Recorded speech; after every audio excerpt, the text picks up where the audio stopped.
Plus de 30 voitures inscrites cette année, des équipages venus de 8 départements différents. Le vainqueur de l'année dernière, Serge Hidot, un Madeleinois, aura fort à faire pour rééditer son exploit, car parmi les concurrents présents sur la ligne de départ, on compte la voiture à pédale la plus rapide de France, les Ayrton Senna du Mollet, venus de l'association locale de loisirs d'Artenay dans le Loiret.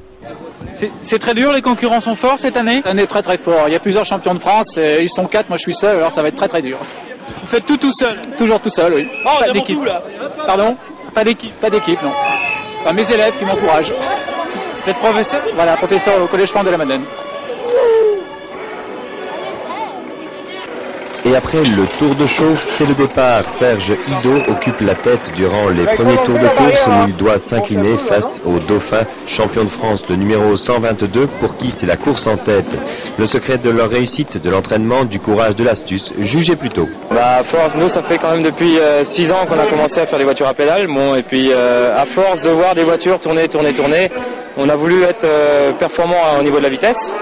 Et bon à force de voir évoluer les techniques, nous on s'y est mis aussi et on arrive à ce stade-là, mais sans entraînement spécial ni rien. Vous avez des secrets techniques pour votre voiture? Secrets techniques, non, parce que toutes les voitures, comme on voit toutes les voitures sur le circuit, toutes les voitures voient la nôtre.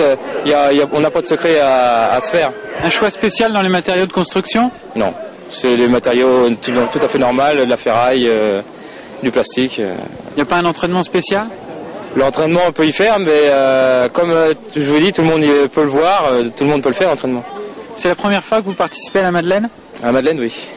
On n'était jamais venu encore, on nous avait dit que c'était une belle course, on est d'accord avec ce qu'on nous avait dit.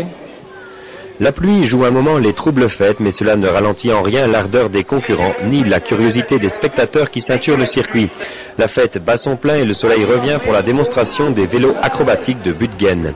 Il faut également savoir que les courses de voitures à pédales sont bien réglementées. Une fédération existe depuis 8 ans et on recense 1032 voitures, chacune ayant son numéro propre comme un numéro d'immatriculation, un dossard qui les suit partout. C'est ce qui explique les numéros 448 ou 480 par exemple dans cette course où il n'y a que 30 voitures parfaitement réglementaires. Monsieur le Président, pourquoi une fédération? Parce que je crois qu'on peut faire sérieusement des choses qui le sont beaucoup moins. Des courses de baignoire, des courses un peu décontractées, il y en a beaucoup. Nous, on a voulu surtout manager un certain esprit de la fête, un certain sens de la fête. Et dans les voitures à pédales, il y a un peu tous les ingrédients là-dedans. Donc en faisant une fédération, des licences, des affiliations, ça nous permet de contrôler et d'équilibrer un peu cette fantaisie. Vous organisez combien de courses par an? Nous avons une soixantaine de courses au calendrier 89. Sur 32 départements. Seulement en France? Pour l'instant, mais on est en train de contaminer l'Allemagne gravement et les Anglais sont un petit peu touchés. On a été des équipes qui ont été courues en Angleterre déjà. Quels sont les genres des participants alors? Alors justement, c'est ça l'intérêt des voitures à pédales. Nous, on a toujours demandé aux sportifs de faire un peu les clowns et aux clowns de faire un peu de sport. Ce qui implique un décloisonnement total et que dans une course comme par exemple aujourd'hui, eh bien on a des équipes qui sont des équipes de gamins, de centres de rééducation, de centres de réadaptation et puis on a des champions de France, on a des unions de commerçants. On a des gens qui sous le masque sont tellement différents qu'on serait étonné de les trouver là, disons. Et ça, c'est le vrai contenu des voitures à pédales. C'est très éclectique alors. Oui, non mais c'est voulu comme ça, et on profite du masque justement pour que les gens se voient plus de la même façon.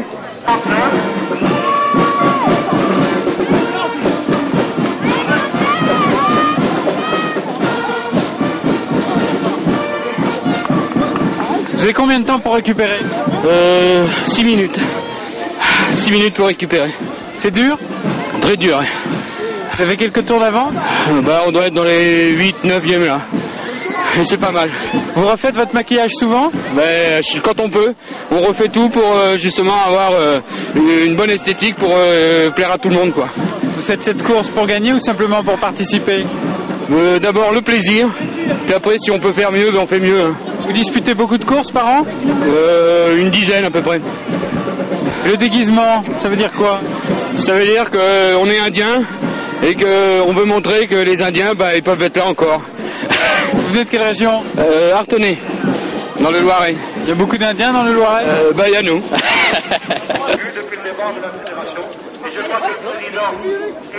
C'était pas trop fatigant ce tour?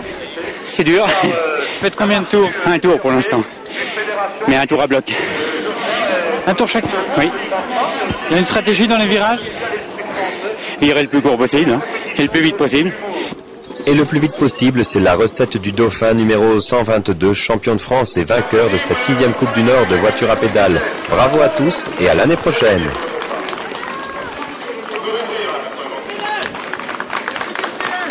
Pardon.